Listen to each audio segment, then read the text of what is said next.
Знаеме дека името Аба е акроним од имињата на членовите Агнета, Бјорн, Бени и Ани Фрид. Кој ќе го видиме логото, можеме одма да заприметиме дека имаме две Б букви кои што имаат две различни насоки. Зошто е тоа така?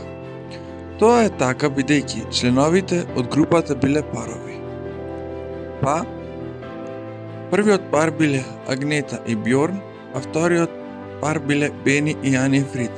Па, затоа буквите Б имаат различни насоки, односно Б со обратна насока е завртена кон А и тоа е парот Агнета и Бјорн.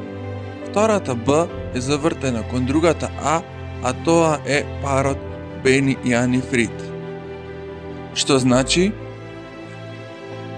тие се така свртени за да се репрезентираат паровите од самата група. Инаку ова лого е од 1976 година и се користи до ден денес.